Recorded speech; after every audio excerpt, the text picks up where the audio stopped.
आज का ये सुंदर मंगल प्रभात हो सकता है इस पृथ्वी पर कई सारे जीव शरीरों की जीवन की यात्रा का अंतिम पड़ाव हो। आज का ये सुंदर मंगल प्रभात ये भी तो हो सकता है इस पृथ्वी पर, इस मृत्यु लोक पर कई सारे जीव शरीरों की जीवन की यात्रा का नया प्रारंभ हो। हम दोनों प्रकार के जीव शरीरों की आगे की कल्याणकारी मंगलमय जीवन यात्रा के लिए हमारी सभी की ओर से इस दिव्य स्थान से, पवित्र स्थान से शुभकामनाएं प्रार्थते हैं।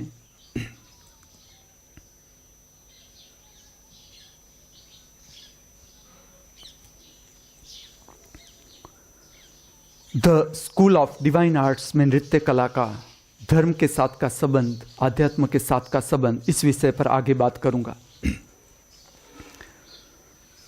जब मैं छोटा था और शास्त्रीय नृत्य का जो बहिर्गामी रूप है जगत में, या जो शास्त्रीय संगीत प्रकट होता है जगत में, उसके संपर्क में आने लगा, प्रोग्राम देखने भी लगा और प्रोग्राम देने भी लगा। जब टाउन हॉल में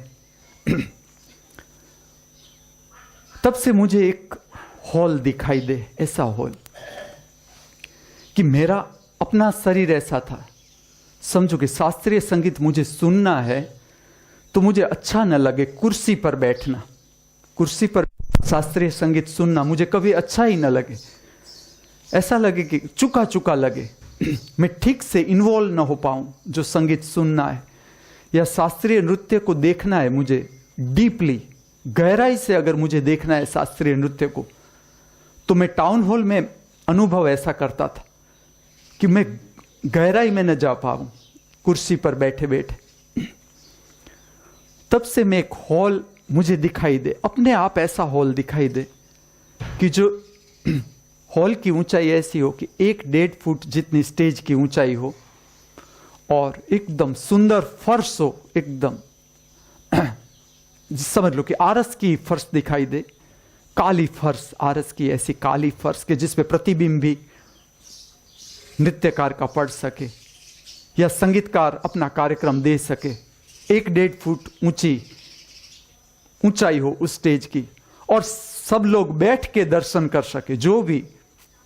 और सच में ऐसा ही होता है, जैसे आप गहराई में जाते हो, नृत्य दर्शन की गहराई में जाते हो, नृत्य आपको ठीक से स्पर्श करने लगता है, या जैसे जैसे आप नृत्य में डूबने लगते हो तो उसमें धरती का संपर्क जरूरी है, नीचे बैठना जरूरी है कोई भी पोजीशन में, लेकिन नीचे बैठे आप आसन पर बैठे और उसका दर्शन करें या श्रवण करना है। भारत का जो शास्त्रीय संगीत है या जो भारतीय नृत्य है, शास्त्रीय नृत्य है, उसका दर्शन है, उसकी गहराई पाने के लिए, उसमें गहराई को छूने के लिए नीचे धरती पर बैठना या फ्लोर पर बैठ के देखना या सुनना जरूरी है। वो मैं जब से काम मेरा शुरू हो गया शास्त्रीय नृत्य पर या शास्त्रीय संगीत जो धर्म के साथ संबंध है, इस पर मेरा काम शुरू हो गया, इसके साथ ऐसा हॉल दिखता ही रहे। मैं हर शहरों में जाऊं, वहां देखूं कि ऐसा जो मैं देखता हूं ऐसा मिलता है मुझे कि नहीं मिल रहा है, लेकिन ऐसा कहीं नहीं मिला। लेकिन ऐसा हुआ जब मैं सूरत आया, हेमंत के पास, हेमंत के घर आया, तो मुझे ऐसी नृत्य पूजा आए। ये भी पुराना बीज था, लेकिन जितने नृत्य कलाएं हैं भारत की, मुझे ऐसा लगा कि इसका कॉम्बिनेशन होना चाहिए, क्योंकि सारी नृत्य पूजा ही है, प्रार्थना ही है। तो इसमें जो अलग हमने कर दिया है वो इसलिए किया है कि सच में तुम्हें नृत्य में रस नहीं है, सच में, या है तो बहुत 1 डायमेंशनल इंटरेस्ट है, खाली 1 डायमेंशनल इंटरेस्ट। तुम्हारा आंतरिक रस अभी विस्तार के साथ जुड़ा नहीं, परमात्मा का जो स्वरूप है उसके साथ अभी तुम जुड़े नहीं। अगर तुम परमात्मा के साथ जुड़ जाते तो खाली तुम भरतनाट्यम से बंधे नहीं रह सकते, खाली तुम कथक से बंधे नहीं रह सकते, खाली तुम कुचिपुड़ी से बंधे नहीं रह सकते, मणिपुरी से बंधे नहीं रह सकते। तुम आगे आगे आगे आगे निकलते ही जाते। और सारी की सारे जितने नृत्य शास्त्र है, भारत के जितने नृत्य शास्त्र है, ये त्रिपरिमाणिक 3 डायमेंशनल प्रार्थनाएं समझ लो कि आप खाली बैठ के प्रार्थना करते हो, वो 1 डायमेंशनल या 2 डायमेंशनल प्रार्थना हो सकती है। लेकिन जो नृत्य है कम से कम 3 डायमेंशनल प्रार्थना है, कम से कम 3 डायमेंशनल, जिसमें शरीर की शक्ति, मन की शक्ति और आत्मा की शक्ति तीनों जाग जाती है अगर ठीक से नृत्य को लिया जाए प्रार्थना के रूप में। और असल में प्रार्थना के रूप में ही है नृत्य, पूरा जीवन का रूपांतरण करने के लिए नृत्य कोई स्टेज कला नहीं खाली। तो मेरा जो भीतर से एक दर्शन था, कब से मैं देख रहा था कि ऐसा कॉम्बिनेशन संभव नहीं जिसमें जितने नृत्य शास्त्र सारे के सारे एक साथ प्रकट होने चाहिए, एक ही प्रार्थना में प्रकट होने चाहिए। मैंने ये बात हेमंत को कही कि हम सूरत में मैं ऐसा कुछ काम करना चाहता हूं, ऐसे नृत्य सबर प्रार्थना में लेना चाहता हूं हॉल में, और उसमें मैं इस तरह का काम करना चाहता हूं। उसने हॉल बुक कर दिया, जो वहां का बेस्ट हॉल था वो उसने बुक किया। जैसा मैं हॉल में दाखिल हुआ, जैसा वही का वही हॉल जो मैंने देखा हुआ था या मैं देखता रहता था अनेक बार जब मैं गहराई में जाता था। नृत्य सुदर्शनम प्रक्रिया की जो हॉल के साथ जुड़ी है, मैंने बहुत सारी जगह प्रोग्राम दिए, प्रोग्राम नहीं कहा जाता, नृत्य सबर प्रार्थनाओं को प्रकट किया टाउन हॉल में या ऐसे हॉल थे जो उस पर प्रकट किया, लेकिन सभी जगह मुझे कुछ चुका लगा कि ना ये नहीं, मुझे कुछ और चाहिए हॉल में। मैं फिर भी काम करता ही रहा। जो मैं तुम्हें कहता हूं, जो भी तुम्हारे हाथ में है, मैं ऐसा सूत्र दे रहा हूं जीवन के विकास के लिए, जो भी तुम्हारे हाथ में है तुम शुरू कर दो।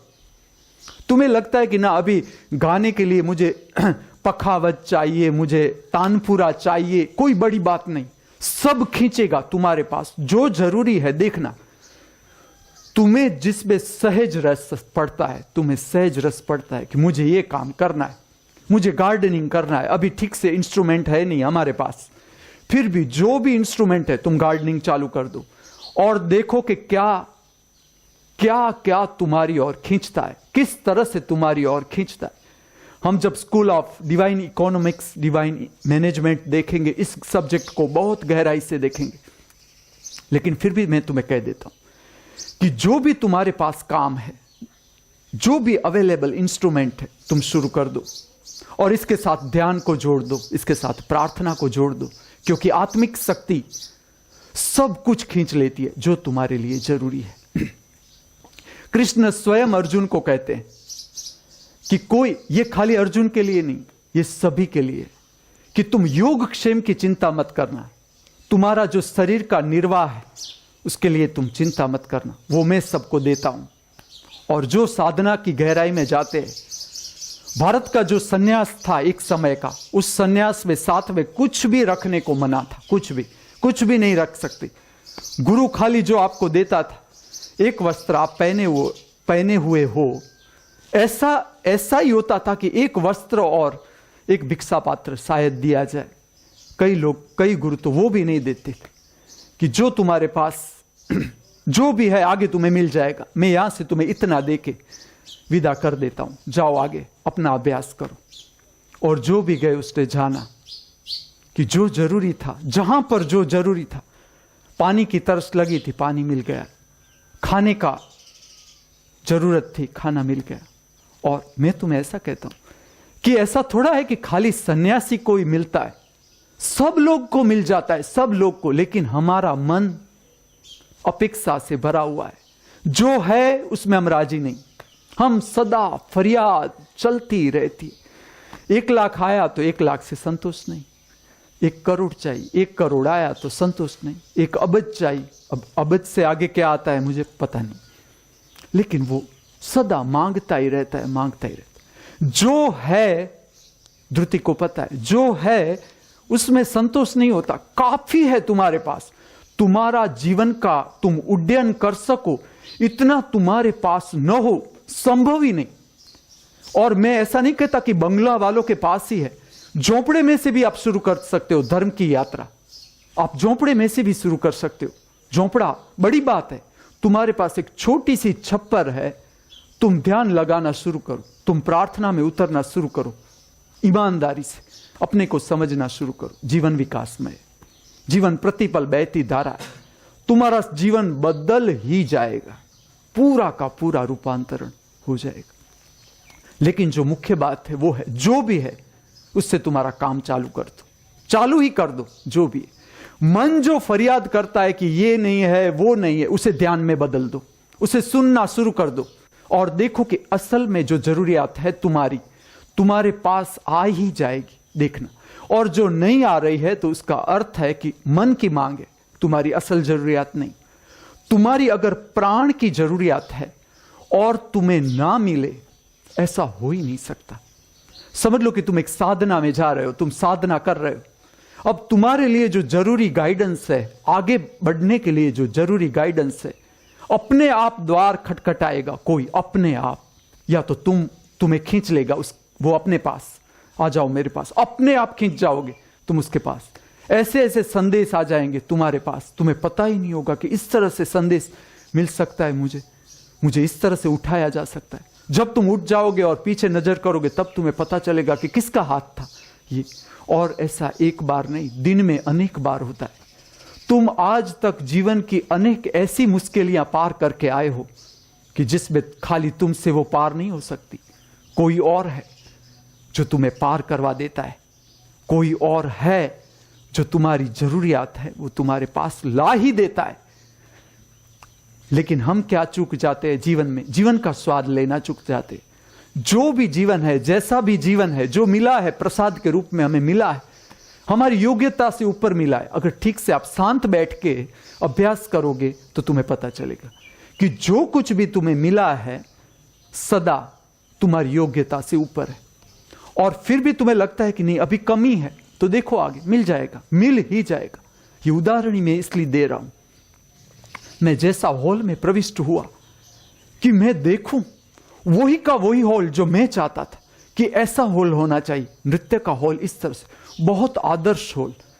वैसे तो जो हॉल था, जो दृष्टिकोण था जिसका भी ये हॉल बनाने का, इसके साथ ऐसा विज्ञान जुड़ता है कि समझ लो कि जब वो हॉल बन रहा हो या जो इंजीनियर को वो आइडिया आ रहा हो और मुझे जो दिखाई दे रहा हो हॉल, हमारी दोनों की फ्रीक्वेंसी भीतर से जुड़ी हो कि इस तरह का नृत्य का हॉल होना चाहिए। जिस तरह से इंजीनियर की, आर्किटेक्ट की जो दृष्टिकोण था, उस तरह से उस हॉल का उपयोग अभी तक नहीं हुआ था। मैंने हॉल में एंटर होके देख लिया कि जिस रूप से हॉल को बनाया गया था, होता था कुछ और मीटिंग के लिए, कंपनियों की मीटिंग के लिए, या इस तरह से उसका उपयोग किया था। लेकिन नृत्य में पूजा है, प्रार्थना है, उसके लिए उसका उपयोग अभी नहीं हुआ था। आप मानो न मानो, मैं ऐसा कहता हूं कि इस तरह का जो प्रागट्य होता है, नृत्य सबर पूजा है, नृत्य सबर प्रार्थना है, इसका प्रागट्य करने के लिए ऐसी रचनाएं हो जाती है और अपने आप समझ लो कि मुझे ऐसा प्रकट करना है। मैं तो खाली मेरा उदाहरण इसलिए दे रहा हूं कि मेरे साथ घटा, तो मैं आपको कह सकता हूं कि देखो मेरे साथ ये घट गया। तो मैं जो देखता था तो मेरे लिए ऐसा कुदरत ने बना दिया था, कहीं और बन ही गया था ऐसा। खाली मुझे उस जगह पर एक समय पर पहुंचना था कि जब मैं बहिर्गामी जितने नृत्य शास्त्र है उसका मैं केंद्र समझ लो कि किस तरह से प्रकट होता है ये नृत्य शास्त्र, या इसका आध्यात्म के साथ, धर्म के साथ क्या संबंध है और इसको कैसे प्रकट किया जाता है। जब वो स्पष्ट हो गया तो हॉल भी मेरे हाथ में आ गया, जो मैं देखता था वही का वही हॉल, वही का वही एटमॉस्फेयर। मैं जितना चाहता था कि स्टेज की ऊंचाई ऐसी हो, वैसी ऊंचाई, उसमें आप नीचे बैठ के आराम से इवन लेट के विष्णु मुद्रा में भी आप नृत्य दर्शन कर सको। अगर नृत्य दर्शन में आप डीप चले जाओ कि नहीं नृत्य दर्शन नहीं, तुम्हारे में डूब जाओ, तो खाली संगीत का भी श्रवण कर सको, इस तरह का हॉल। और मैंने उसका पूरा निचोड़ लिया, पूरा का पूरा, जो क्योंकि मैं सदा मेरे जीवन में मैंने समझा, वो ये समझा कि पुनरावर्तन में जीवन को नष्ट नहीं करना है। बारंबार सूरत आके नृत्य सुदर्शनम प्रक्रिया हॉल में नहीं करनी। आ ही गया हूं तो मैं कर ही लूं, जो भी मुझे एक्सपेरिमेंट करना है कर ही। और हेमंत अलका जैसा युगल मिले किसे, भाग्यशाली गुरु को मिल जाता है। मैंने एक बार नहीं 3 बार मैंने नृत्य सबर प्रार्थनाएं की उधर, जिसमें मैंने सबको जोड़ दिया। ये झगड़ा चाहिए, झगड़ा देश देश के बीच होता है, कौम के बीच होता है, हिंदू मुस्लिम सिख ईसाई, ठीक है। नृत्यकारों के बीच झगड़ा की है, कथक ये कथकली ये कुचिपुड़ी, सबको जोड़ो। तो मैं ये जगत का पहला नृत्यकार हूं। मैं जाहिर करता हूं कि जिसके शरीर में से सर्व नृत्य बहे, सारे नृत्य की ऊर्जा बहे, वो मैं पहला इस जगत का। मैंने जोड़ दिया सारा नृत्य जो है, और मैंने अद्भुत पाया, अद्भुत। कुछ अलग है ही नहीं, जो अलग है वो बाहर का रूप है, बाहर का रूप है। बाहर से अलग हो सकता है प्रागट्य, तुम जब भीतर उतरते हो कुछ अलग है ही नहीं। ऐसा होता है जिस तरह से हम पूरे पृथ्वी पर एक छोटा सा बड़ा बंगला, चलो ना बड़ा बंगला बना लो, लेकिन पृथ्वी के सरखामणी में तो वो छोटा ही है, और पूरे ब्रह्मांड के सरखामणी में तो वो कण समान भी नहीं। इतना बंगला बना लेते, बंगले में करते क्या है? जो जगत का अवकाश है वही हम छोटे से एक बंगले में घेर लेते हैं, और फिर हम अहंकार करते कि ये हमारा बंगला, हमारा कुछ है, न ईंट हमारी है न पत्थर हमारा है, जो डिजाइन तुमने बनाई है वो भी तुम्हारी नहीं। जब तुम जानोगे तुम्हें पता चलेगा कि कितने अशरीरी जीवों की मदद होती है, तब तुम्हारा बंगला बनता है। हम इतने निर्बल है, हमसे कुछ नहीं हो सकता, अकेले कुछ नहीं हो सकता जब तक हम मन पर है। जब तुम विस्तार हो जाते हो तो कुछ बनाने की जरूरत ही नहीं रहती। बुद्धू बनाए बुद्ध खाए,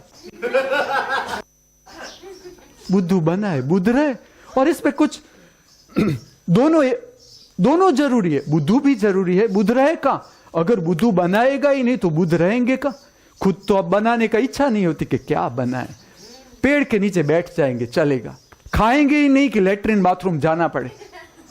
बुद्ध जाता ही नहीं लेटरिन, चलता है क्योंकि अब अंतिम उपदेश है तो नहीं भी जा सकता। हो सकता है ऐसी घटनाएं भी हुई पृथ्वी पर कि बिना खाए पिए भी जिया जा सकता है। तो मैंने सारे नृत्य प्रकट हो गए मुझसे। मैंने वो सूरत में हुआ, वो घटना सूरत में घटी कि जिसमें जो मैं जोड़ना चाहता था, मैं सारे नृत्यों को जोड़ना चाहता था। और खाली नृत्य का बहिर्गामी रूप नहीं। तुम गलत कह सकते हो कि तुमने ये तिलाना गलत किया, मुझे मंजूर है, मैंने गलत किया। तुम कहो उससे पहले मैं कह देता हूं मैंने गलत किया। तुम कहो कि ये कथक गलत है, मैं कहता हूं ठीक है गलत है, लेकिन जो मैंने जाना वो तुम नहीं जान सकते। वो नृत्य खाली कथक सीखने से तुम नहीं पहुंच सकते, उसको नहीं जान सकते। मैं तुम्हें जो रास्ता दिखाता हूं कि खाली तुम ऐसे ऐसे छोटे छोटे वाड़ों में बंद कर तुम परमात्मा को नहीं जान सकते। परमात्मा को जानना है तो तुम्हें विस्तार की ओर उठना ही पड़ेगा। मेरी बात चलती थी मणिपुरी पर, जो एक नृत्य शास्त्र मुझे सूरत में पूरा प्रकट हो गया मेरे सामने, उसका दर्शन पूरा प्रकट हो गया, मणिपुरी प्रकट हो गया। तो मणिपुरी का जो प्रागट्य है, मुख्य प्रागट्य, वो सहजता, सरलता, सौम्यता का संदेश है मणिपुरी। ऐसी शरीर की मूवमेंट की पता ही न चले मूवमेंट तुमने की कि नहीं। पहले मैं सोचता था, या मैं जब नृत्य का अभ्यास में लगा था, मैं ऐसा समझता था कि कथक सहज नृत्य है, कथक की ऐसी मूवमेंट है, बहुत कथक भी बहुत सी जो ऊपर के शरीर की मूवमेंट है वो बहुत सहज है, बहुत ही सहज। लेकिन जब मैंने मणिपुरी जाना तो मुझे लगा कि ना, मणिपुरी के आगे कथक सहज नहीं, कथक से भी सहज है मणिपुरी, एकदम सहज, जिसमें ऐसे गहरे बोल भी नहीं, इतने गहरे नादिरदाना नादिरदानी तुम दिरदानी देम देम ताना ना नादिरदानी, ऐसे तराना भी नहीं इसमें, खाली कृष्ण भक्ति। और ये जो मणिपुरी का रूप है वो कृष्ण भक्ति से ही आया। कृष्ण भक्ति ने स्वरूप पकड़ लिया, और वो मणिपुर में, आसाम में, उसका जो वहां के आदिवासियों का नृत्य था। वैसे तो आप सब शास्त्रीय नृत्य है, उसका प्रागट्य, उसका जो स्रोत है, उसका जो सेंटर है, वो आदिवासी नृत्य का संगीत और आदिवासी नृत्य का ताल और उसका रिदम और संगीत, उसमें से धीरे धीरे धीरे विकासमान होते होते आध्यात्मिक ऊर्जा प्राप्त करते करते करते, क्योंकि इसके साथ धर्म चाहिए, धर्म का संबंध चाहिए। जब धर्म के साथ संबंध, धर्म का संबंध बनता है, तपश्चर्या का संबंध जब कला से बनता है, तो ही कला निखरती है, आगे ले जाती है, और तब प्रकट हो जाता है एक शास्त्रीय रूप जैसा कि मणिपुरी। और इसका संदेश है सहजता, सरलता, सौम्यता, सुंदरता, आत्मा का प्रागट्य। ये इसका संदेश है। और पूरा जो नृत्य का प्रागट्य है वो कृष्ण की जो रासलीला है या कृष्ण राधा का संबंध है, दोनों के बीच का प्रेम है, कृष्ण का जीव के साथ का प्रेम, परमात्मा का जीव के साथ का प्रेम, या जीव का परमात्मा के साथ का प्रेम, जीव को परमात्मा से मिलने का जो उत्कंठा है कि कब मिल जाए मुझे परम विस्तार, कब मैं दर्शन कर लूं परम विस्तार का, जो जीव की उत्कंठा है, और आखिर में वो पा लेता है, आखिर में वो स्वयं परमात्मा हो जाता है। ये मंजिल है मनुष्य की। जब तक तुम स्वयं को परमात्मा होने का अनुभव न करो तब तक तुम समझना अभी यात्रा बाकी है, चल रही है, अभी हम आगे जा रहे हैं, विस्तार की ओर जा रहे हैं, विस्तार की तरफ जा रहे हैं। तुम अनुभव कर सकते हो, तुम कह सकते हो अहम ब्रह्मास्मि। ऐसा नहीं कि खाली शंकराचार्य ही कहते, शंकराचार्य तुम्हें विश्वास दिला सकते। जी कृष्णमूर्ति कहते you are the word, that means I am the word. और जो भी इंडिविजुअल है सब कह सकते हैं आई एम द वर्ड। ये पूरा जगत जो तुम देखते हो तुम्हारे भीतर से तुम देखते हो। पूरा जगत का जो अनुभव है वो तुम भीतर से कितनी ऊंचाई पर हो, तुम्हारी चेतना कितनी ऊपर उठी, उस तरह का जगत तुम पाओगे। जैसे जैसे जैसे तुम ऊंचाई पकड़ते जाओगे तुम्हें लगेगा कि ये वृक्ष तो कुछ अलौकिक वृक्ष है, प्रकाश आ रहा है वृक्ष से। या पूरा जगत तुम दिव्य पाओगे, पा सकते हो। जब तुम्हारी चेतना ऊंचाई पकड़ लेगी तुम पा सकते हो। और ये तो विश्वास दिलाते हैं। जब शंकराचार्य ने कहा कि अहम ब्रह्मास्मि, तो सब लोग जो जानते नहीं थे वो कहते थे कि ये अहंकारी है, कि खुद को कहता है। जब रजनीश जी जब कहते थे भगवान रजनीश, जो अपनी बुक पर लिखते थे भगवान रजनीश, तो सब जो समझ नहीं सकते थे आध्यात्म, जिसको पचा नहीं था, जिसने पचाया नहीं था आध्यात्म, वो कहते था ये अहंकारी है, अहंकारी पुरुष है कि जो अपने को भगवान कहता है। ना, ये निर्दोषतम पुरुष है जो एक विश्वास दिलाता है मनुष्य को कि अगर मैं भगवत्ता मैंने प्राप्त कर ली, मेरा भी हार्ड मांस का शरीर है, वही हार्ड मांस है मेरे भीतर जो तुम्हारे भीतर है, वही अस्थि पिंजर, वही लहू का बहना, वही हार्ट, वही किडनी, वही हृदय जो तुम्हारे भीतर है। अगर मैं भगवत्ता को प्राप्त कर सकता हूं तो तुम भी भगवत्ता को प्राप्त कर सकते हो। अगर रजनीश जी अपने नाम के आगे भगवान लिखते हैं तो उसका संदेश ये है मनुष्य को, ये संदेश है, वो तुम्हें विश्वास दिलाते हैं कि अगर मैं पहुंच गया, मैं कभी नहीं पहुंचा था, एक समय था कि मैं भी नहीं पहुंचा था, मैं भी दुख पीड़ा संताप से टकराता था, मुझे राह नहीं मिलती थी, मैं अंधेरे में भटक रहा था। लेकिन एक क्षण आया कि जिसके बाद अंधेरा दूर हो गया, मैंने भगवत्ता प्राप्त कर ली, तो मैं भगवान, सहज भगवान का अर्थ है जिसने प्रकाश को समझ लिया, पा लिया, जान लिया, भगवत्ता प्राप्त कर ली, जीवन की समझ लिया, स्वाद चख लिया। तो वो अगर अपने को भगवान न कहे तो वो कुटिल है, उसने नहीं जाना, भगवत्ता नहीं जानी, उसको कहना ही है।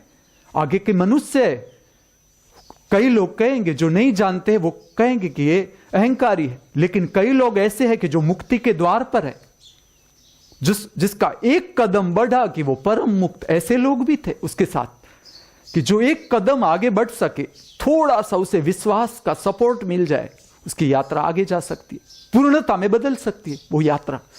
तो उसने अपने को भगवान कह दिया। जो भी थे, आप गीता देखना, कृष्ण का विरोध उस समय में इतना ही था, कोई मानने को तैयार नहीं था। उस समय में आप ऐसा मत समझना कि कृष्ण को सब भगवान मानते थे, ना, ऐसा नहीं था। कृष्ण को सब भगवान नहीं मानते थे। अगर कृष्ण को सब भगवान मानते तो उस समय युद्ध संभव ही नहीं था। कृष्ण को कितने लोगों के साथ युद्ध करना पड़ा समझाने के लिए। वो जब अर्जुन को कहते हैं तुम पूरी गीता देखो, मैंने भी पहली बार जब गीता को देखा मुझे भी यही लगा कि कृष्ण अभिमानी, मैं ये हूं, मैं वो हूं, मैं जो कुछ अच्छा हूं वो मैं हूं, जो कुछ बुरा हो वो तुम हो। गीता का सार देखो तो ऐसा है कि इस जगत में जो सुंदर है, कल्याण में है, प्रकाश में है, वो मैं हूं। जो अंधेरा है वो तुम, जो बेकार है वो तुम हो, जो काम का है वो मैं हूं। ऐसा गीता का सार है और सही है। दूसरी क्षण ही मुझे पता चला कि ना, ये बात सही है कि जो अपने को जान लेता है, जिसने भगवत्ता प्राप्त कर ली, वो ही सही है। बाकी तो सब अंधेरे में। तो उसे विश्वास दिलाना है। वो अर्जुन को कहते हैं कि तू सारा छोड़, सब कुछ छोड़ दे, तू मेरी भक्ति में लग जा, तू मुझे जान ले। मुझे जान ले का अर्थ है व्यक्तित्व नहीं, कृष्ण व्यक्तित्व है ही नहीं, कृष्ण व्यक्ति ही नहीं, कृष्ण है परम विस्तार। वो खाली खोल है, जो हम देखते हैं वो खाली द्वार है।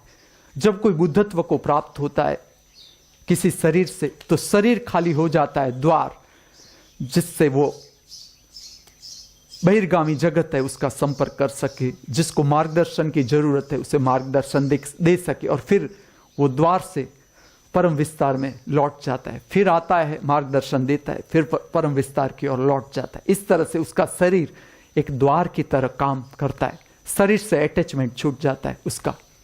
उसके आप बाल काट दो तो उसे कुछ नहीं होगा, तकलीफ नहीं होगी कि मेरे बाल तो इतने सुंदर थे आपने काट दिए, नहीं, वो उसका संबंध ही नहीं होता शरीर से। शरीर से उसका इतना ही संबंध है जैसे द्वार से हमारा संबंध है कि एक बड़ा बंगला हो, कितना ही बड़ा बंगला हो, लेकिन उसमें द्वार रखना पड़ता है।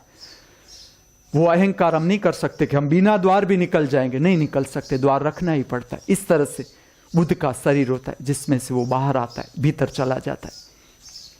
तो शंकराचार्य अगर कहेंगे कि हम ब्रह्मास्मि, तो वो हमको विश्वास दिलाने के लिए कि अगर मेरा हार्ड मांस शरीर जो परम प्रकाश में मुझे ले जा सकता है, तो तुम्हें क्यों नहीं ले जा सकता। कभी मैं भी अंधेरे में था, आज मैं भी ब्रह्म हो गया, मैंने जान लिया सत्य, मैं स्वयं सत्य हो गया। या कृष्णमूर्ति कहे कि you are the word. Krishnamurti थोड़े सॉफ्ट थे, उसने जाना था, कृष्ण को भी जान लिया था, उसने जान लिया था, शंकराचार्य को भी उसने जान लिया था। जो अपने को जान लेता है सबको जान लेता। वो ओशो को भी समझते थे, रजनीश को भी समझते थे कि वाह ये भी मुझसे आगे है। वो डायरेक्ट कह दिया कि भगवान। कृष्णमूर्ति का उल्टा था, सब उसे गॉड के रूप में बदलना चाहते थे कि जैसे जीसस की स्थिति है इसी इसकी स्थिति है। पश्चिम वाले लोग उसे इस तरह से मूल्यांकन कर रहे थे, अच्छी बात थी, लेकिन उसने ऐसा कहा you are the world, means जहां यू दैट मीन्स आई। अगर मैं तुम्हें कह सकता हूं कि you are the world, that means मैंने जाना कि मैं वर्ल्ड हूं, मैं स्वयं ब्रह्म हूं। अगर मैं मुझे नहीं जानता तो मैं तुम्हें नहीं कह सकता। मैं तुम्हें कहता हूं कि you are the world means I am the world. Krishnamurti स्वयं परम तत्व को पा लिया। अंतिम जो कुछ पाया जा सकता है, पाने की जो अंतिम सीमा है, जो अंतिम अवस्था है पाने की, उससे आगे कुछ पाने जैसा नहीं, सब कुछ मिल जाता है, पूरा विस्तार पा लिया। तो उसने कहा यू आर द वर्ल्ड। तो ये विश्वास है। मणिपुरी का प्रागट्य है सहजता, सरलता, सौम्यता का संदेश। जब मणिपुरी का रूप में दर्शन कर रहा था, तो उसके साथ जुड़ा हुआ एक अद्भुत नृत्य का प्रयोग है। यह नृत्य सबर प्रार्थना है। वैसे भारत के हर नृत्य शास्त्र, जितने भी नृत्य शास्त्र है, इसमें एक प्रार्थना ऐसी है कि जो निशब्दता की ओर ले जाए। इसमें शब्द का उपयोग नहीं होता। मैंने सब नृत्य शास्त्रों को देखा, सब में ऐसी प्रार्थना है कि जिसमें शब्द को छोड़ा जाता है। शब्द वाली भी प्रार्थना है, और एक प्रार्थना ऐसी है कि जिसमें शब्द नहीं होते। मणिपुरी नृत्य शास्त्र की एक ऐसी प्रार्थना है जो ताल पर की जाती है, ताल पर। और वो ताल भी कैसा, जैसे कि भरतनाट्यम है तो तिलाना है कि जिसमें बोल होते, बोल पर शब्द छोड़ देते हैं। कथक है तो उसमें तराना है, तराना पर प्रार्थना होती है। वैसे मोहिनी अट्टम है या कुचिपुड़ी है, सब में ताल पर प्रार्थना है, ताल की जिसमें बोल बोला जाए, कोई अर्थ सबर नहीं है, बोल का इतना ही अर्थ है। जो नृत्य के बोल है उसका कोई वो तुम्हारे भीतर मन पैदा नहीं करता। असल में बोल जो दिया जाता है वो इस तरह के बोल है कि भीतर अवकाश पैदा कर देते। शब्द के साथ तुम्हारा संबंध टूट जाता है। नृत्य में जो उतरते हैं, नृत्य की जो साधना करते हैं अलग अलग रूपों में, जो बहिर्गामी रूप प्रकट है धरती पर, उस माध्यम से जो साधना करते हैं, तो उसके पर भी उससे पता हो न हो लेकिन असर आता है। क्योंकि नृत्य का विज्ञान ऐसा है कि उसमें कोई अर्थ नहीं होता है, कोई भी अर्थ नहीं। बोल पर प्रकट होता है नृत्य। लेकिन जो मणिपुरी है, इसका प्रयोग ये सबसे ऊपर है, सबसे ऊपर। और ये जो मैं प्रयोग तुम्हें समझा रहा हूं वो भी लोक वाद्यों से आया हुआ प्रयोग है, लोक नृत्यों से आया हुआ निखरा हुआ प्रयोग है। इसमें प्रयोग ऐसा है, इस तरह से ये प्रयोग होता है। इसमें कम से कम इसको प्रागट्य के लिए, बहिर्गामी प्रागट्य के लिए, वैसे तो सब अपनी साधना के लिए अकेले में भी करते हैं, लेकिन जब बहिर्गामी प्रागट्य होता है तो कम से कम 4 नृत्यकार चाहिए उसको प्रकट करने के लिए। कम से कम 4 नृत्यकार चाहिए। विज्ञान ऐसा है। क्या होता है, उसमें एक ढोलक लेते हैं हाथ में, गले में बांध लेते हैं ढोलक, खुद ही बजाते हैं और खुद ही नाचते हैं।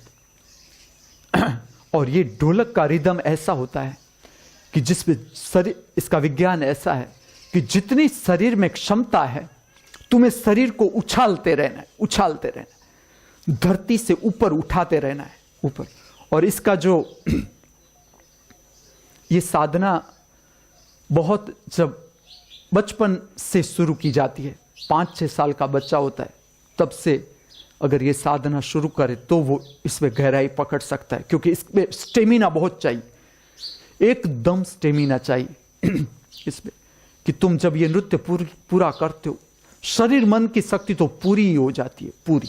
और जब तुम ठीक से नृत्य करो, इसमें ऐसा है, इस नृत्य में 2 पैर रहते ही नहीं जमीन पर, तुमने एक रखा कि दूसरा उठाया, दूसरा रखा कि पहला उठाया, और जंप के साथ, जंप और हवा में गोल घूमना, जंप मारो हवा में राउंड घुमाओ, जंप मारो हवा में राउंड घुमाओ, और इस तरह से वर्तुलाकार गति करना है, रास की गति। ढोलक भी है हाथ में, शरीर को उठाते रहना है, ढोलक का ताल भी बजाते रहना है। और ढोलक के ताल पर अगर आप देखो, ये नृत्य अद्भुत नृत्य है, मणिपुरी का एक प्रागट्य है जिसे कहते हैं पोंग कोलम, ऐसा उसका नाम है, पोंग कोलम। जो नाल या ढोलक, मृदंग, उसको गले में बांधकर नृत्यकार ये नृत्य प्रकट करता है। और इस नृत्य का जो संबंध है भीतर से, वो गांधर्व लोक से संबंध करता है, नृत्यकार गांधर्व लोक से। और बहुत सी अशरीरी चेतनाएं प्रकट हो जाती है ये नृत्य का जब प्रागट्य होता है। वैसे ये बात सब नृत्यों के प्रागट्य के साथ जुड़ी है। जब नृत्य सबर प्रार्थना प्रकट होती है सुबह में या शाम में, ये दोनों संध्या समय, वही उसका असली समय है जो प्रकट होता है। वो खाली भौतिक रूप नहीं, खाली शरीर नहीं, इसका असर धरती से लेकर आसमान तक, कण कण में इसका असर आता है। जैसे नृत्य की गहराई पाते पाते पाते तुम दर्शन की क्षमता बढ़ती है, तुम समझ सकते हो कि सर्व दिशाओं में, सारी दिशा, उत्तर दक्षिण पूर्व पश्चिम ईशान अग्नि नैऋत्य वायव्य, अधोगामी दिशा धरती की गहराई की ओर, ऊर्ध्वगामी दिशा त्रिनेत्र की ओर, बाहर भी भीतर भी, भीतर का पूरा शरीर प्रज्वलित हो जाता है, पूरा शरीर। खाली तुम कल्पना करना कि हाथ में ढोलक, तुम जरा करना ट्राई, जो आध्यात्म के रास्ते पर है, सब प्रयोग कर लेने, सब प्रयोग, कि तुम भी कभी गले में ढोलक लगाकर लगाओ एक जंप, देखना कि कितनी ताकत चाहिए, जिसमें मृदंग का ताल भी नहीं छोड़ना है, मृदंग को नहीं छोड़ना। मैं गल्लू को आगे ले जा रहा हूं कि खाली ऐसे बैठे बैठे ताल तो बहुत तुमने दिया, तुम अब होली में मैंने करवाया, उससे होली में क्या मृदंग भी बजाओ और आप झूमो नाचो, क्योंकि इसे कहा जाता है नृत्य की भाषा में वाद्य छंद, एक नाम है जो उड़ीसी नृत्य कला से भी जुड़ी हुई बात है और मणिपुरी नृत्य कला से भी जुड़ी हुई बात है। उसे कहा जाता है वाद्य छंद। वाद्य छंद का अर्थ है तुम नृत्य करो कोई भी वाद्य के साथ, चाहे मंजीरा ले लो, पखावज ले लो, ढोलक ले लो, कुछ भी, ढोलक है, पखावज है, तुम गले में बांध लो, और तुम चल के, बैठ के नहीं, उसमें जो मुख्य भार दिया जाता है वो नृत्य में होना चाहिए। तुम्हारा जो वाद्य है वो बैठ बैठ के नहीं बजाना। और उसका इतना ही कारण, सिंपल मैं कारण कह दूं, तुम्हारा नाभि चक्र शुद्ध करना, तुम्हारी जो आंत है उसको सैप में लाना। जब तुमको परम प्रसन्नता पानी हो तो पहली जो वैज्ञानिक घटना है तुम्हारे भीतर, वो ये है कि तुम्हारी आंत जो 32 फुट लंबी है वो ठीक से अरेंज होनी चाहिए भीतर, उसका दबकना रिदमिक होना चाहिए। नृत्य कला का वैज्ञानिक रहस्य ये है कि तुम्हारी जो आंत गड़बड़ है उसकी मूवमेंट, तुम रात को सो गए, अब पेट में मसल्स है नहीं, तुम्हारी 32 फुट लंबी आंत आड़ी अवड़ी हो जाती है और इसका वजन होता है, वो तुम्हारे जो कमर के मणके हैं वो भी आड़ा अवड़ा कर देती है। आंत के साथ जुड़ा है तुम्हारा पूरा बैकबोन। तो बैकबोन, तुम जब सुबह में उठते हो और आड़स होता है निंजा को, ये आड़स इसलिए हो रहा है कि तुम रात को सोए थे ऐसा वैसा, जो कुछ खाकर तुम सो गए थे, तुम्हारी आंतरड़ा आड़ा अवड़ा हो जाएगा। तुम्हें कसरत से भागना नहीं है। जब गुरु कसरत करवाने आता है तो कुछ तो रहस्य होगा, नहीं तो गुरु एक गोदड़ा ओढ़ के सो न जाए। परम विस्तार को भीतर सोया सोया देखा जा सकता है, लेकिन साधक को उसमें नहीं जाना है। जब तुम गुरु के पास हो, गुरु के साथ में रहते हो, तुम इतना समझो कि जब गुरु कोई सेशन ले रहा है तो तुम गोदड़ा ओढ़ के मत पड़े रहो, तुम्हारा आंतड़ा ठीक करो। तुम्हें जो आड़स हो रहा है उसे तुम ध्यान मत कहना कि चलो मैं सो के कमलेश्वरी करती है विपश्यना, उसने ही मुझे बताया, तब मुझे पता चला कि सो के भी विपश्यना हो सकती है। सांस के विचार सो के भी लिए जा सकते कि मैं सांस देख रहा हूं, विचार ही करना है ना, देखने कहां है सांस को। तो वो सोते सोते कल्पना, 1 घंटे का स्वप्न आ सकता है कि मैं सांस देख रहा था, फ्रेश हो गया। वो सांस देखते नहीं, नींद के कारण फ्रेश हो जाते। लेकिन ये बात समझो कि सुबह का समय आड़स उड़ाड़ने के लिए है, तुम्हारा स्वास्थ्य है। देखो, आप समझना कि मैं अनेक प्रकार की तुम्हें रेचन प्रक्रिया दिखा रहा हूं या मैं तुम्हें एक्सरसाइज दिखा रहा हूं, उसके बाद मैं तुम्हें नृत्य में ले जा रहा हूं। मैंने देखा आज तक कि जो खाली नृत्य कर रहे हैं बहुत सा चुक जाते, क्योंकि होता क्या है कि जो स्पेसिफिक भाग है, कुछ स्पेसिफिक भाग है जिसको मजबूत करना है, तुम खाली ऐसे वैसे नाचते रहोगे तो क्या करोगे? तुम अपना ठीक से तुम शरीर को नहीं हिलाओ डुलाओगे। मैं देख रहा हूं तुम बच बच के नाचोगे, बच बच कि यहां पेन है, यहां पेन है, पीछे पेन है, गर्दन उठा, तुम ऐसा नाचते हो क्या? कहां यहां से बचे, यहां से बचे। बिहारी तो हाथ उठाता ही नहीं, पेट बढ़ाता है, हाथ उठाता नहीं। शायद ओशो ने उसे बुलाकर कहा भी हो कि तू पारी है, तू सहज है, सरल है, तुझे कुछ करने की जरूरत नहीं, पेट बढ़ाते जाओ, अपने आप पहुंच जाओगे। कहां वो मुझे पता नहीं। लेकिन ये बात खाली मेरे पास नहीं, आप कहीं भी जाओ, कोई गुरु के पास जाओ, वो जब आ रहा है सेशन में, उसका कुछ कारण समझना, तुम चुकना मत। मैं तुम्हें ये कहता हूं, मैं ऐसा नहीं कहता कि तुम मेरे पास मत चुकना, मेरे पास भी मत ही चुकना, क्योंकि एक समय आएगा मैं तुमसे नहीं मिल पाऊंगा। एक समय आएगा, कई लोगों के जीवन में आ गया, वो अभी तरसते हैं, वो कहते हैं कि अब आप मुझे कब बुलाओगे? कभी भी नहीं, क्योंकि जो समय था मैंने तुम्हें दे दिया, तुमने न लिया उसका उपयोग। तब तुम अहंकार में थे कि हम जानते हैं, ये सब हम जानते हो, जो तुम कहते हो वो हम जानते हैं, हम त्रिनेत्र का ध्यान जानते हैं, जो तुम बताते हो वो तो सब हमने जाना है। ओशो सब बोल के गए कैसेट में, हम रोज सुनते हैं, हम तुमसे भी ज्यादा जानते हैं।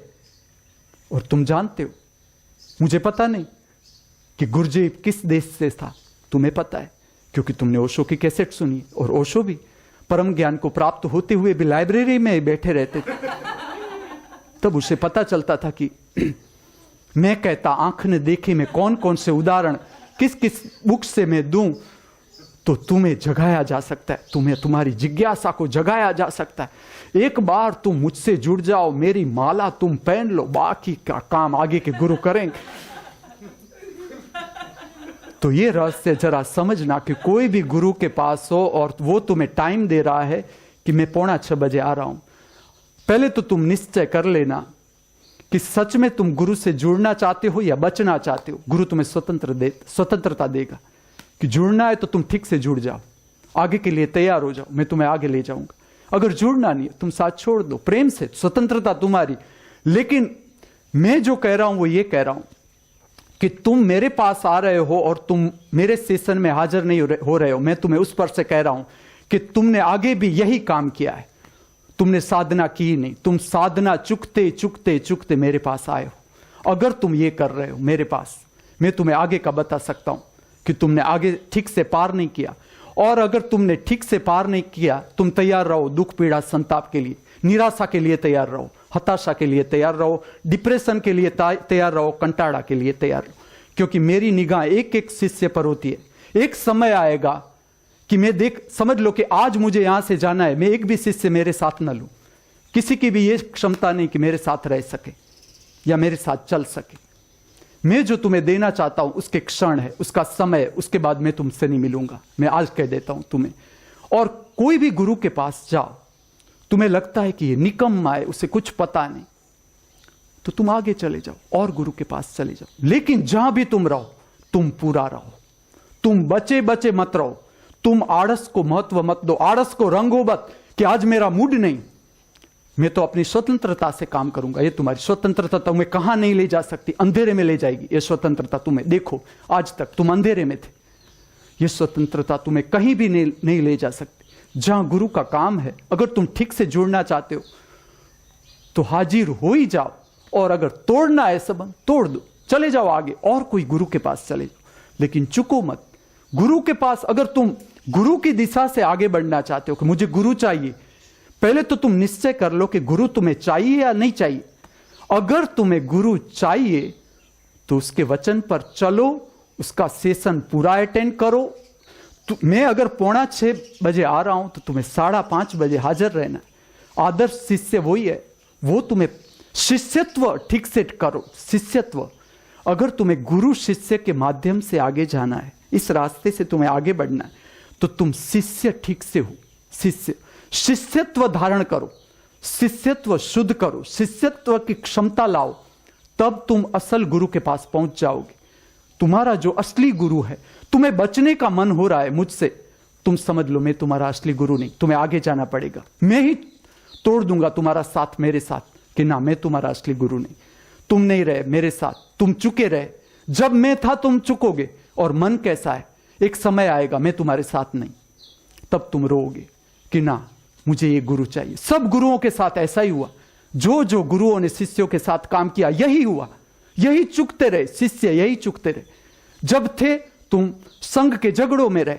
अब आज मुझे फोन आते हैं, वो कहता है कि अब मुझे आना है तुम्हारे पास, मुझे महीना रुकना है, मुझे इतना रुकना है। सबके फोन आते और मैं देखता था कि जब मेरे पास थे वो यहां का माहौल चुक रहे, गुरु को चुक रहे। जो मेरा माहौल है वहां वो कुछ और लेकर बैठे, वहां वो ओशो के सन्यासी, ओशो की धारणाएं लेकर बैठे। मेरे पास ओशो के पास थे तो और कुछ धारणाएं लेकर बैठे थे। तुम ओशो को चुक गए। मेरा ओशो से कोई दुश्मनी नहीं, मेरा ओशो से परम प्रेम। लेकिन तुम चुक गए हो, ओशो को चुक गए हो। ओशो का जो दर्शन है तुम चुक रहे हो। जब तुम ओशो के पास थे तुमने ओशो को चुका ही है। मैं कहता हूं अगर तुम मेरे पास आकर तुम ओशो की बात करते हो, मैं तुम्हें कहता हूं तुमने ओशो को जाना ही नहीं, तुम्हें चुके ओशो को, तुम पहला गुरु चुक गए।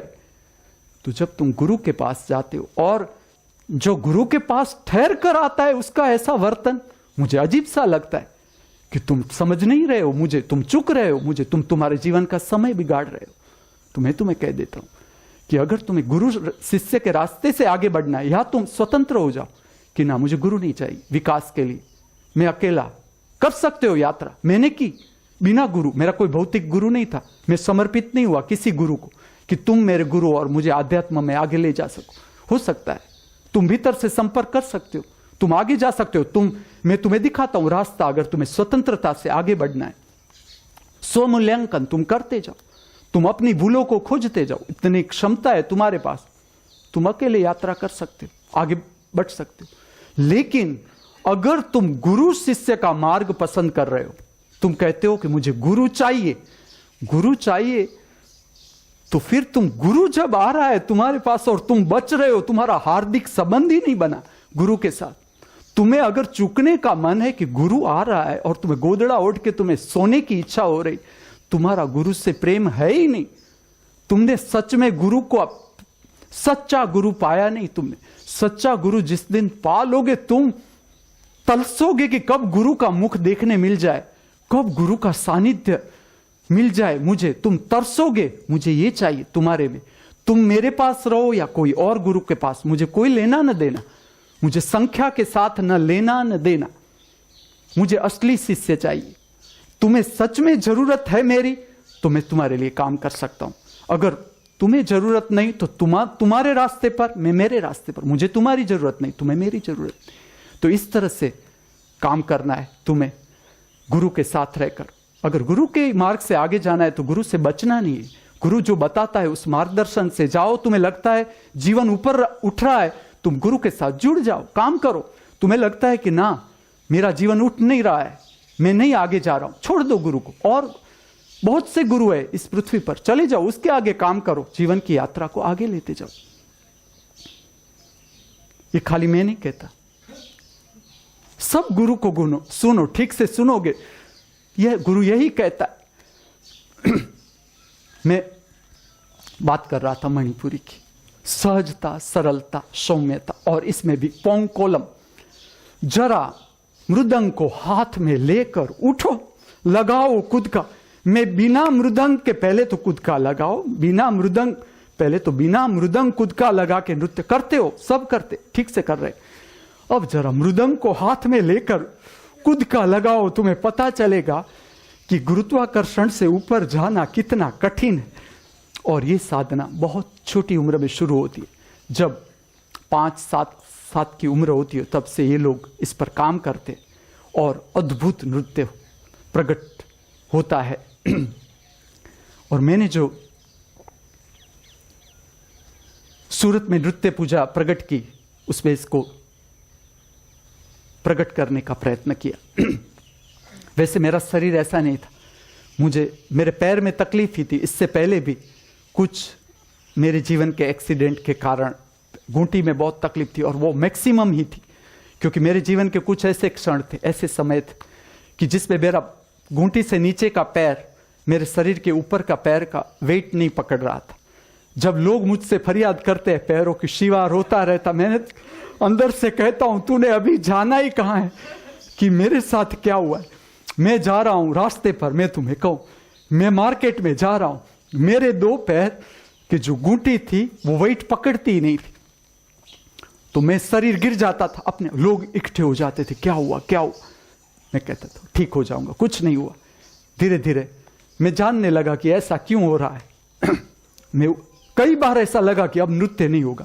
मैंने ऐसे नृत्य खोजे कि जिसमें पैर की जरूरत नहीं पड़ती, जो मैं तुम्हें कई बार बताता हूं कि ऊपर से भी डोला जाता है। इसमें क्या, इसमें कोई निराश होने की जरूरत नहीं, और पृथ्वी पर दूसरी बार आने की भी जरूरत नहीं, इसी बार पार कर सकते हैं। मैं तुम्हें ऐसा रास्ता दिखाना चाहता हूं कि परमात्मा मिल जाए तो परमानंद, प्रसन्नता आ ही सकती है। लेकिन अगर न मिले तो भी चिंता करने की जरूरत नहीं। तुम नृत्य जान लो, तुम ठीक से नृत्य समझो, बिना परमात्मा को प्राप्त किए तुम आनंद में रह सकते हो। परमात्मा की जरूरत क्या है, जब ऐसे ही आनंद मिल सकता है। तो मेरी ऐसी घूंटी हो जाती थी, क्योंकि मेरे ऐसे इंसिडेंट्स भी मैं बताऊंगा हेल्थ और न्यूट्रिशन में, कि किस तरह से मैंने रिकवर किया बॉडी, वो भी मैं दिखाऊं। कई बार मेरे जीवन के ऐसे क्षण आवे पैरों के बारे में कि मुझे ऐसा लगा कि अब नृत्य तो संभव ही नहीं, कई बार, लेकिन हो गया, संभव हो जाता है। मैं ऐसी बात बताऊं, जैसे कि नृत्य पूजा में मेरे ऐसे अनुभव थे। जो लोग मेरे साथ थे, अलका हेमंत के घर था, बड़ौदा में मेरा एक नृत्य पूजा का कार्यक्रम, मेरा 3 महीना उधर ही ठहरना था। ऐसी तकलीफ मुझे कि मुझे कंटिन्यू उधरस आए। समझ लो कि कंटिन्यू उधरस मतलब सांस की तकलीफ। मैं हेमंत अलका दोनों चिंता करे कि हम कोई डॉक्टर को दिखा दे, मेरे डाइट के प्रयोग भी चालू, लेकिन कंटिन्यू उधरस आती ही जाए। और आप समझ सकते हो कि अगर फेफड़े की तकलीफ हो, और मेरी नृत्य पूजा जो जानते हैं उसको पता है कि उसमें कोई समय होता ही 6 से शुरू होती है, और जब तक मेरे पैर चलते वो चलती है, 6 से 12 तक हो सकती है नृत्य पूजा। तो इतना लंबा समय था बड़ौदा में, क्योंकि अगर मुझे सांस की तकलीफ है 3 महीना, और उसके बाद मुझे नृत्य प्रकट करना है, 1.5 महीने के बाद नृत्य था, तो वो प्रकट करना है, तो कम से कम फेफड़ा तो अच्छा चाहिए नृत्य में। और मैं तो ऐसा भी नहीं कि वहां नृत्य पूजा प्रकट कर सकूं रोज, मुझे कमरे में ही बंद रहना पड़े। जैसा बाहर आऊं कि सांस की तकलीफ बढ़ जाए, मुझे अकेले में ही रहना पड़े, मैक्सिमम टाइम अकेले में। मैं नृत्य, ऐसा नहीं कि मैं रोज नृत्य पूजा करता हूं और फिर एक शाम मुझे नृत्य पूजा प्रकट करनी, ऐसा भी वहां संभव नहीं। मैं भीतर देखता जाऊं, नृत्य देखता जाऊं कि इस तरह से शायद हो सकता है प्रकट नृत्य उस दिन। और हो सका उस दिन मैं हेमंत को कहता था कि जब मेरी ये नृत्य पूजा पूरी हो जाएगी मुझे उधरस नहीं आएगी, क्योंकि ये खाली फिजिकल कारण नहीं। डॉक्टर भी आए मुझे तपास करने के लिए, वो आए, लेकिन मुझे पता था, वो भी समझ गए। उसने कुछ गोलियां लिखी, उसने कहा है तो कुछ भी नहीं। उससे फेफसा मेरा पूरा देखा, फिजिकल रूप से देखा, और वो फिजिकल बात ही न थी। उसमें ऐसा होता है कि समझ लो कि मैं कुछ प्रकट करना चाहता हूं, नृत्य सुदर्शनम प्रकट करना चाहता हूं आपके सामने, तो मेरे साथ अनेक सी शक्तियां जुड़ती है, प्रकट होने के लिए अनेक सी शक्तियां जुड़ती। ये ऐसी बात हो जाती है, समझ लो कि जब तुम कुछ खाना खाते हो तो सब कुछ खाना हम पचा नहीं सकते। समझ लो मुझे चना ठीक नहीं लग रहा है तो वो मेरे भीतर गड़बड़ कर सकता है पेट की, वो प्रोटीन होता है तो मुझे ठीक नहीं है मेरे शरीर के लिए, तो वो डायरिया कर सकता है, कॉन्स्टिपेशन कर सकता है, एसिडिटी पैदा कर सकता है, कोई पदार्थ शरीर में एलर्जिक सेंसेशन पैदा कर सकता है। सही उसी तरह जब बाहर की चेतना तुम्हारा संपर्क करती है तो सारी चेतना शरीर की क्षमता नहीं हो सकती झेलने की, शरीर गड़बड़ हो जाता है। उसको प्रकट करने के लिए शरीर रास्ता देता है लेकिन खुद गड़बड़ हो जाता है, शरीर प्रकट नहीं कर सकता। लेकिन मैं इसके साथ जुड़ी हुई बात को, इसमें परफॉर्मेंस मेन चीज नहीं। मैं आपके सामने गीत ला रहा हूं, समझ लो कि मैं ऐसा कहता हूं कि यह रचना भरतनाट्यम से है। जरूरी नहीं कि मैं भरतनाट्यम ही करूं, जरूरी नहीं, वो ऐसे ही प्रकट हो जाती है शक्ति, क्योंकि इसका जो मुख्य विज्ञान है नृत्य सुदर्शनम का, आगे मैं बात करता हूं, इसको खाली कोई शास्त्र के रूप से प्रकट होने की कोई जरूरत नहीं। इस शरीर की क्षमता है, ये तो शरीर का माध्यम है जो उसे उस शक्ति को प्रकट कर देता है। मैं तुम्हारे सामने देखो, जैसे कि अभी मेरा समय है तो वो ऐसा समय है कि अभी मेरा तुम्हारे सामने शाम को आ जाना जरूरी।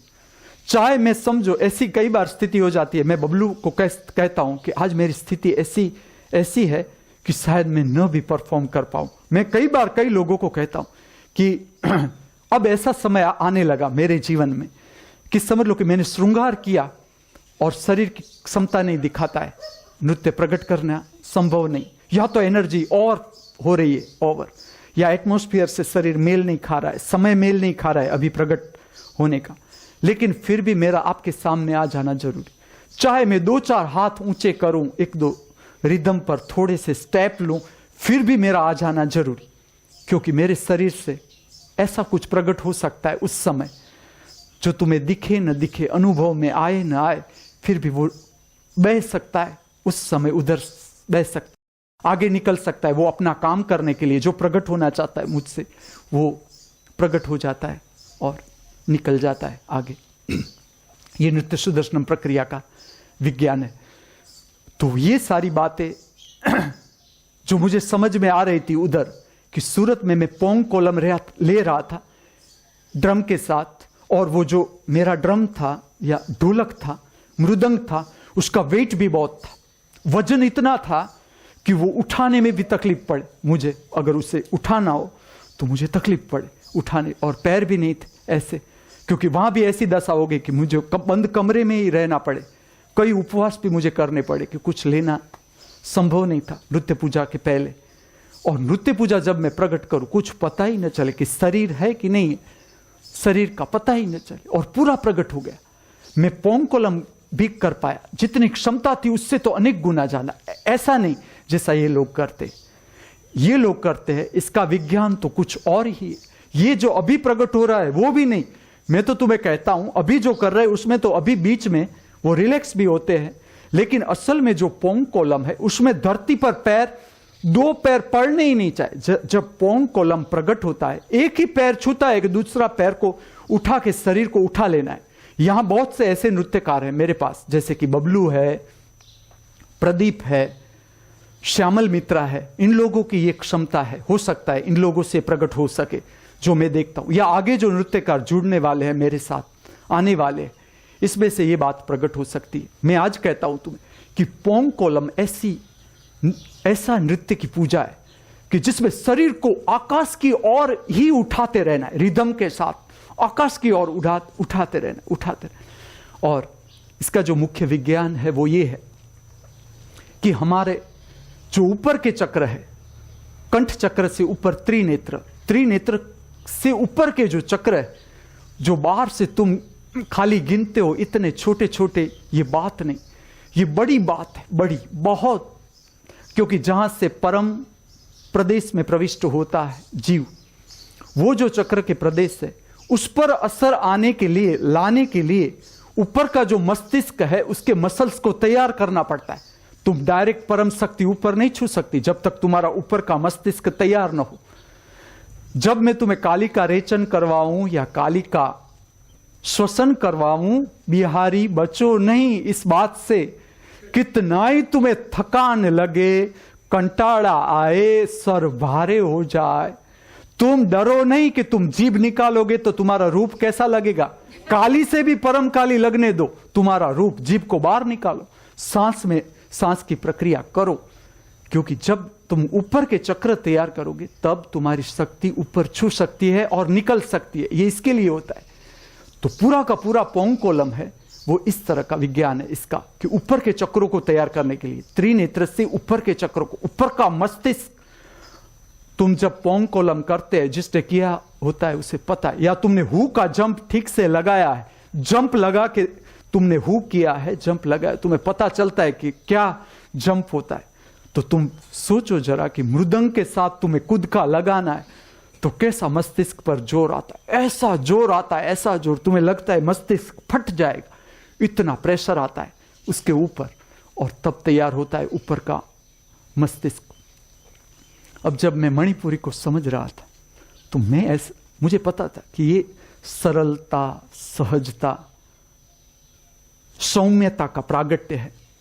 तो मैं उसे प्रैक्टिकल रूप में लाना चाहता था कि इसे प्रैक्टिकल रूप में कैसे लाया जा सकता है। इसके आगे भी मैंने प्रयोग किए थे, लेकिन मणिपुरी के कारण मुझे ज्यादा गहराई मिली इस प्रयोग में। मुझे मिल गया क्योंकि मेरे भीतर था ही, मणिपुरी ने उसे और गहराई तक ले गया। मणिपुरी का विज्ञान मुझे और गहराई में ले गया। तुम जानते हो ये रचना है, सोनेरी रंग सांजनो ने फूल गुलाबी प्रभात, नील रंग नु आबलू ने वड़ी श्यामल वर्णी रात, सगड़ा रंगो मेड़व्या में दिल ना रंगनी साथ, तोए पियोनी पागड़िए पड़ी काई अनोखी बात। हो मैं तो रंग्यो हतो एने दिलडानी संग, हो मैं तो रंग्यो हतो एने दिलडानी संग, तोय साहेबानी पागड़िए लाग्यो कोई जुदो रंग मारा, साहेबानी पागड़िए लाग्यो कोई जुदो रंग, मैं तो रंग्यो। एक झाड़ माथे झूमकड़ू झूमकड़े राता फूल के गमर रे, रंग ढोलरियो ओहो आहा हो, एक झाड़ माथे झूमकड़ू झूमकड़े राता फूल के गमर रे, रंग ढोलरियो हो। अली हूं तो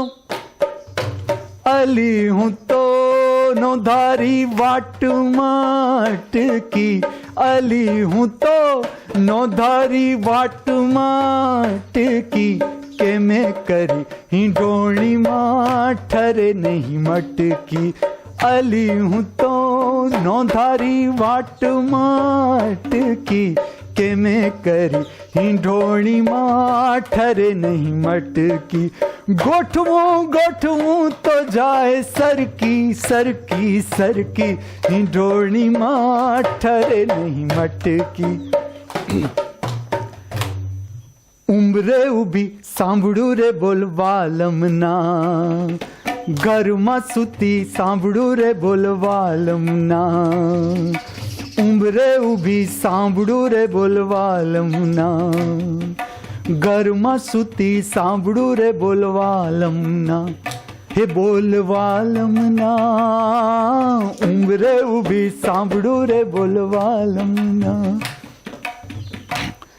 રક્ષા કરો જગદંબા ભવાની, રક્ષા કરો જગદંબા ભવાની, રક્ષા કરો જગદંબા ભવાની, નિસદિન રટું હું તો અંબા અંબા અંબા, રક્ષા કરો જગદંબા. કેનું સંગ ખેલું હોરી, તિયા તજ ગયે હૈ અકેલી, કેનું સંગ ખેલું હોલી, પિયા ત્યજ ગયે હૈ અકેલી, કેનું સંગ खेलूं होरी. मैं छोटा था तब से मुझे ऐसा था कि इतनी सारी नृत्य रचनाएं हर भाषा में है, गुजराती में नहीं हो सकती नृत्य रचनाएं. तब से जो मेरा काम चल रहा था और उस पर काम चलता ही था, वो प्रकट हुई हो ना हुई हो, भीतर काम चलता ही था. जब मणिपुरी का रूप मेरे हाथ में आ गया, इसका संदेश हाथ में आ गया, सहजता, सरलता, सौम्यता, और जो मणिपुरी की मूवमेंट है, तो मुझे ऐसा लगता था कि इसे और ऐसा रूप गुजराती जो साहित्य है उसकी नृत्य रचना को किस तरह से प्रकट किया जा सकता है. मुझे वो मिल गया प्रकाश, किस तरह से प्रकट किया जा सकता है, और वो मैंने कर भी दिया और आज भी वो काम चल ही रहा है. तो मणिपुरी इस तरह से मुझे समझ में आ गया कि मणिपुरी का ये भाग है, वो इस रचनाओं में इसका उपयोग, जो भाव सबर रचना है, समझ लो ऐसी एक रचना है. आज मैं तो मदराते सांभळ्यो मोर, मदराते सांभळ्यो मोर. आज मैं तो मदराते सांभळ्यो मोर, मदराते सांभळ्यो मोर. अब ये सारी भाव सबर रचनाएं, मैं इसका विज्ञान को समझ लो कि भाव से प्रकट होने वाली रचनाएं कुछ ताल से प्रकट होती है, जिसपे पैरों को थिरकाना जरूरी है. कुछ रचनाएं इसपे पैरों को थिरकाना बहुत महत्व की बात नहीं, जिसके मणिपुरी है उसमें पैरों में घुंघरू बांधना या ताल पर उसे थिरकाना ऐसा नहीं है. इस नृत्य में सहज गति है. तो इसका भी विज्ञान है कि भाव सबर रचना है. जो रचना मैंने आपको कही, अगर इसमें आपको ठीक से भाव अपने हृदय के साथ ये रचनाएं जुड़ी नहीं, हृदय से प्रकट नहीं हो रही, रोआ रोआ आपका कंप नहीं जाता, जब तक आपके भीतर से प्रकट नहीं हो सकती ये रचना. आप ठीक से देखना, मेरा शरीर पुरुष का है. जब ये रचनाएं मैं आपके सामने प्रकट करूं, जैसे कि मैं प्रकट करूं, मैं तो रंग्यो हतो एने दिलडानी संग, या अली हूं तो नोंधारी वाट में अटकी, या एक झाड़ माथे झुमकड़ू. आप जरा देखना, आप जरा ऐसे देखना, पहले से निश्चय करके बैठना कि ये तो पुरुष का शरीर है. मैं कुछ नहीं, दाढ़ी बूछ ऐसे ही है, बाल ऐसे ही, सफेद बाल को मैं काला नहीं करता, या काली विग पहन के नहीं आता, या क्लीन शेविंग करके नहीं आता कि मुझे अभी लड़की का रोल करना है. ये ऐसी बात नहीं है. देखो, मैं आपको कहता हूं कि क्या चीज घट रही है, कुछ अलग ही बात है. इसका विज्ञान ऐसा है कि जब तक तुम्हारा हृदय पूरा कंप न जाए, तुम प्रकट नहीं कर सकते भाव सबर रचना. क्योंकि भाव सबर रचना में तुम्हें पूरा छोड़ देना है, शरीर पूरा छोड़ देना. ये जो गति में रचना है, ताल में रचना है, उससे भी आगे की बात है ये भाव सबर रचना है. और सहज भाव, तुम्हारा कोई मुख से तुम्हें एक्स्ट्रा भाव करने चाहोगे, तुम चुक जाओगे. तुम्हें पता चल जाएगा भीतर की विद्युत रुक गई. जो विद्युत प्रकट हो रही थी वो ओवर एक्टिंग मैंने बहुत की है, बचपन में ओवर एक्टिंग का मुझे जबरदस्त शौक था, मैंने पार कर दी ओवर एक्टिंग। तो ओवर एक्टिंग अगर होगी, सहज भी तुम चूके कि तुम चूके, तुम्हें पता चल जाएगा कि हाँ यहां गुरुजी चूके, आ गए गुरुजी आ गए, उसका वो आ गए स्वयं, रचना नहीं प्रकट हुई।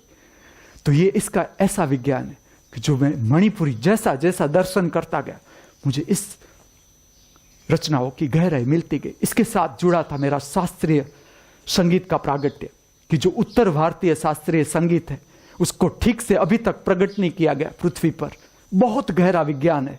उत्तर भारतीय शास्त्रीय संगीत पूरा का पूरा भाव के साथ जुड़ा, समझ लो मणिपुरी के साथ जुड़ा, विज्ञान के साथ जुड़ा, मणिपुरी के विज्ञान के साथ जुड़ा। ऐसी रचना है जैसे कि जा जा रे अपने मंदिर वा, जा जा रे अपने मंदिर वा, सुन पाएगी सांस नदिया, जा जा रे। ये तो प्रारंभ है भीम पलासी का, ये कुछ भी नहीं। आगे की जो गहराई है, हम तो सदा रंग तुमको चाहत है, हम तो सदा रंग तुमको चाहत है, हम तो सदा रंग तुमको चाहत है, तुम हमसे क्या छलन किया, जा जा रे अपने मंदिर वा, जा जा रे अपने। और जो मैं बात कर रहा हूं कि भाव सभर रचना का प्रागट्य वो तपस्वियों के लिए है। उसमें जो प्रेक्षक अगर है तो कम से कम तपस्वी का लेवल चाहिए, ध्यान समझा हुआ हो, ध्यान की गहराई को छूने वाला हो, भक्ति की गहराई को छूने वाला हो। ऐसा एक ही व्यक्ति होता है, परफॉर्मेंस नृत्य का जो प्रागट्य होता है वो बदल जाता है, पूरा का पूरा बदल जाता है। क्योंकि भाव रिसीव होता है, कहीं रिसीव होता है, उसको फ्लो मिलता है, भाव को फ्लो मिलता है और पूरा प्रागट्य बदल जाता है। ऐसी कुछ छोटा प्रयोग कहूं मैं, ऐसी रचनाएं जिससे तुम परिचित हो। सखी मोरी रूम झूमा, बादल गरजे बरसे, सखी मोरी रूम झूमा, रैना अंधेरी कारी बिजुरी चमकत है, कैसे जाऊं जल भरना, बादल गरजे बरसे, सखी मोरी रूम झूम। कोयलियां बोल ना ना ना ना ना ना, कोयलियां बोले अम्बुआ डार पर, रीत बसंत को देत संदेशवा, कोयलियां बोले अम्बुआ डार पर, कोयलियां बोले अम्बुआ डार पर, रीत बसंत को देत संदेशवा को, रंग दे रे जवा, रंग दे रे जवा, जैसे मोर पिया की पगड़ियां, रंग दे रे जवा, रंग दे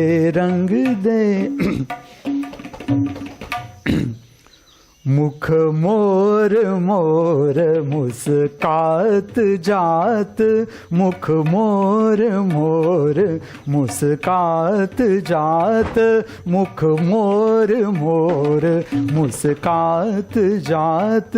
अति छबिली नारी चली पत संगाथ, अति छबिली नार चली पत संगाथ, मुख मोर मोर मुस्कात जात। जय जय जय दुर्गे माता भवानी, जय जय जय दुर्गे माता भवानी, जय जय जय दुर्गे। पाप निवारिणी महिषासुर मर्दिनी, पाप निवारिणी महिषासुर मर्दिनी, रामदास शरण गए भवानी दयान शिवा, जय जय जय दुर्गे। नभ निकस गयो चंद्रमा, चंद्रमा निकस गयो चंद्रमा, चंद्रमा निकस गयो चंद्रमा, नभ निकस गयो चंद्रमा, चंद्रमा निकस गयो चंद्रमा। अब ये जो सारी रचना है उसका केंद्र भाव है, और इसमें अगर शरीर का थिरकन है या शरीर की मूवमेंट है तो वो भी इस तरह से है कि पता ही न चले तुम्हें, क्योंकि वो मूवमेंट भाव से है, वो मूवमेंट पैर से नहीं, उसका केंद्र हृदय है कि भाव के कारण मूवमेंट हो जाती है। फुल गेंदवान मारो न मारो, लगत करज वाम चोर, दूंगी मैं दुआएं कर करत बरज। फूल गेंदवान मारो न मारो, फूल गेंदवान मारो न मारो, लगत करज वाम चोर। और तुम देखोगे एक कोने से मैं ऐसा कहता हूं तुम्हें कि जीवन पुनरावर्तन करना ही नहीं है, आगे ही निकलना है। और तुम देखोगे कि मैं नृत्य रचनाओं में तुम्हें पुनरावर्तन करता रहता हूं, लेकिन तुम ठीक से देखते रहो। मैं तुम्हें कहता हूं ये रहस्य की बात है नृत्य सबर प्रार्थनाओं की, कि क्या वो वही है जो मैंने कल किया था या कुछ और है। तुम ठीक से देखते रहो कि ये 3 दिन अगर मैं कथकली कर रहा हूं, कल का कथकली मुझे बहुत अच्छा लगा, पहले दिन से आगे बढ़ के धर्मानंद मुझे पैर छुआ और धर्मानंद स्टाइल है। मैं जब से धर्मानंद से मेरी मुलाकात हुई, हाँ स्वामी जी आप चालू कर दो। मैं समझा नहीं वो क्या कह रहे। देखो यहां तक आ गए हम, इतनी मूर्तियां बन भी गई और वो कथकली भी करने लगा। मैंने करवा ही दिया, तो कल भी उसने कहा चलो, उसने मुझे बहुत सुंदर कहा कि मैं भाव अभिव्यक्त करना चाहता हूं, बेस्ट वर्किंग, चलो आ जाओ भाव व्यक्त करो, तुम्हारे भीतर से आ रहा है। और उसने क्या खूबसूरती के साथ भाव व्यक्त किया। हम गुस्से में थे, हम लड़ाई कर रहे थे और पूरे प्रेक्षक हंस रहे थे। वही अच्छी बात है, वही चाहिए कि लड़ाई कॉमेडी हो जानी चाहिए। इस जगत की लड़ाइयां है, ये हमारा संदेश है नृत्य का कि लड़ाइयां कॉमेडी हो। धर्मानंद को आज मैं और गहरे प्रयोग में ले जाऊंगा कि हम दोनों अभिव्यक्ति करेंगे, लेकिन उसकी बैठक होगी हाफ, घूंटी के बल पर बैठना है, जो मैं तुम्हें करवा रहा हूं। इस तरह से इसको प्रकट करना। सबने जो अर्पिता तो सबसे प्रथम रही, गुरु की भी गुरु, महागुरु। कथकली का जो प्रथम अवार्ड जाता है महामृत्यु यूनिवर्सिटी के ओर से, वो जाता है अर्पिता को, और इस अवार्ड के लिए उसको हमें सबको आइसक्रीम खिलाना है कभी भी।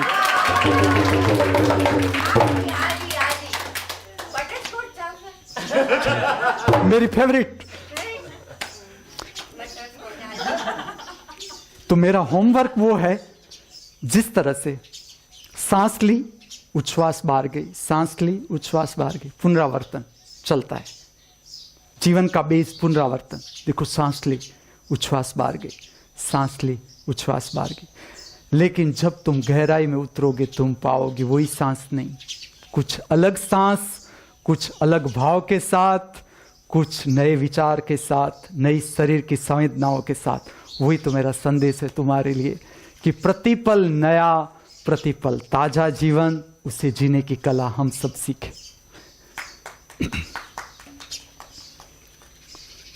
ओम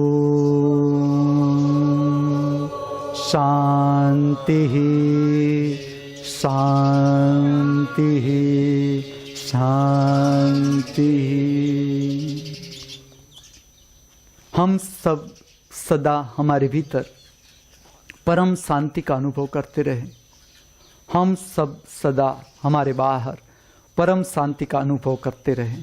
हम सब सदा सर्वत्र परम शांति का अनुभव करते रहे।